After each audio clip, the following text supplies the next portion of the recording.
Gamers, it's time for me to let you know about scary things in Nintendo games.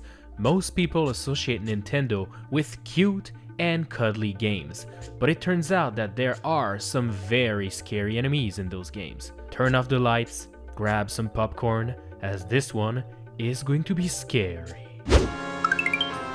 The Legend of Zelda Majora's Mask is a very odd game. I would say it's the black sheep of the Zelda series, featuring so many weird and sad things, and the main enemy is actually a mask, which is also pretty strange all things considered. Anyways, once you finally defeat the Skull Kid and pursue Majora's Mask inside of the moon's mouth, you'll face off against it. Majora's Mask features 3 different phases, and while the first one is the mask itself, things only get disturbing once you reach the second phase, with legs and arms growing out of the mask itself. And look at its dance moves, so weird. Defeat this second phase to get access to whatever this is. Ugh, bro, this thing is terrifying. Ugh, get it out of my face, quick. Super Mario Galaxy is a really scary game, but I'll tell you all about that next week. For now, let's focus on the Bone Fin Galaxy, a level located in the engine room. The galaxy in itself is only composed of one single planet made out of water with a solid core around it. Use the launch star to land in the water and you'll be greeted with this dude, King Fin. This boss is like a giant fishbone with evil glowing yellow eyes that will not stop until he's done with you. While the battle takes place, little volcanoes will erupt on the planet, forcing you to be very wary of where you swim. Oh, and did I mention the little bone fin enemies that will also attack you? No? Well, I must have forgotten because I was too scared of this dude.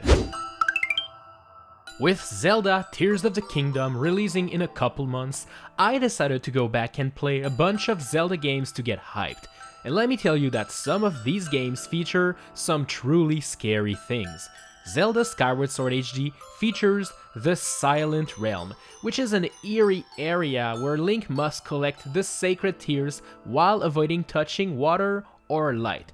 If he does touch it, this will awaken the Guardians, those powerful creatures that can actually one-hit kill anything they touch. They come in different forms, but let me tell you that no matter what they look like, these guys are nightmare fuel. I remember being really scared of the Silent Realm areas on my first playthrough because of the weird, creepy music that plays when they awaken, and even though I knew it was coming when playing the HD version, it didn't make them any less scary. With Pikmin 4 finally having a release date, it's time for us to dig right back into the older games in the series. Pikmin 2 in particular is actually super fun with the caves that you have to explore. One thing that is less fun is the Submerged Castle, the hardest dungeon in the game. This dungeon takes place underwater, and if you stand around for too long, there's this creature that will appear and follow you around. Here is the Water Wraith, an invisible creature that rolls around on 2 stones, trying to crush and kill all of your beloved Pikmins. You cannot actually fight that monstrosity until you reach the final floor, and even when you do fight that thing, it's not easy. Once you break the stones, the Water Wraith will bend the knee and will ask you for forgiveness. But there's no way I'm letting those creepy things attack more people and kill more Pikmins. See ya! It was quite a bold decision from Nintendo to launch the GameCube with a scary game. Yep, you heard me right. I consider Luigi's Mansion to be a creepy game. Sure, it's no Resident Evil, but the first Luigi's Mansion is, in my opinion, the scariest in the series. The mansion makes you feel lonely and so small. The music is eerie. Luigi getting scared by every single ghost he encounters makes this game an experience. Oh, and did I mention Chansey yet? No? Well, here he is. Look at this ghost baby. You just gotta rock his wooden horse to wake him up, and then he will curse you, turning you into a tiny Luigi and forcing you to fight him on his crib. Who would have thought that a baby would be the scariest enemy in a Luigi game? This kid will be happy when he hurts you and will be sad when you damage him. Look at all the faces he makes and the sounds, the noises. Truly terrifying. I was pretty stoked when Nintendo revealed that Metroid Dread was actually revived and launching on Switch. I picked it up on day one, and this was also the day where I was scared for life.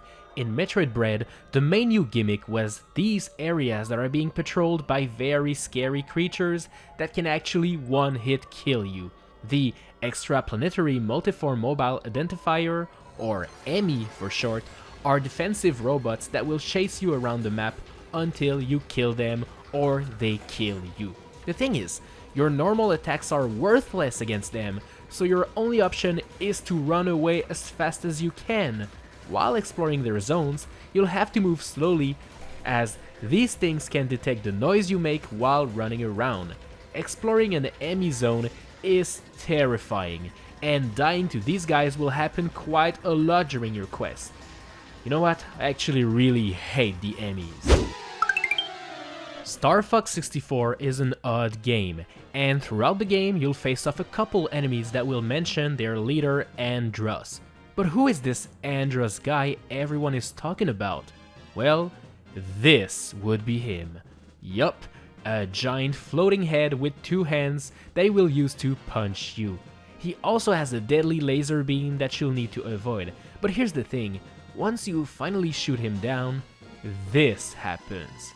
Oh my gosh, here is Andros's true form, a big brain with two eyes. Ugh, truly shocking.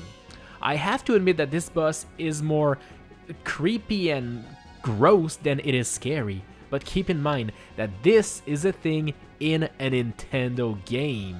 Weird. There are a bunch of creepy moments in Zelda Twilight Princess, and one in particular takes place in the Snow Peak ruins. This mansion features Yetta and Yeto, a lovely couple of Yetis living their best life. Well, that was until Yetta got sick when she touched the mirror of Twilight Shard that she found. As you explore their home, you'll eventually find the bedroom key, which will open up the door, and Yetta will thank you and ask you to go inside with her so that she can give you the mirror shard. The thing is, it doesn't actually go as planned. This will happen instead. Holy smokes, what is that thing? Yup, there is a jump scare in a Zelda game, and a pretty good one too. Blizzetta is one scary monster, and this face is one that will haunt me for years to come. You know what game series often goes under the radar when discussing spooky things? The Kirby series. On the surface, this game series looks innocent enough, with the main hero being a very expressive, cute pink ball. The thing is, while the games often start off by being cute and lovely, the final world is often quite terrifying. Here is the actual final boss in Kirby 64 The Crystal Shards. Ugh. This thing is called 02, and to defeat it, you have to throw spiky crystals right into its eyes, and when doing so, there's going to be blood flooding out of that eye. Ugh. Man, the N64 era was full of blood in kids' games. That's crazy, and pretty gross too. Earthbound is such a strange game, and the final boss is also quite weird. No one can actually tell what Gigas actually is. We can only guess what we think it is. During the fight, Gigas is a repeating pattern made out of a swirly red spooky face, and the music that plays during this boss fight is pretty terrifying. Gigas embodies pure evil, something so dark and so strong that only praying can actually defeat it. During the fight, you'll often be told that you cannot grasp the true form of Gigas' attack, which means that this being is not physical. It's a telepathic thing that can severely damage the victims' minds. There are many theories about Gaia, some really creepy and some straight out gross, but I'll let you do your own research for this one, as it's way too creepy for me. There you go. I hope I didn't scare you too much, but if you're thirsty for more spooky things, well, check out my Nico Shorts channel, as I'm posting scary things for the entire month of October.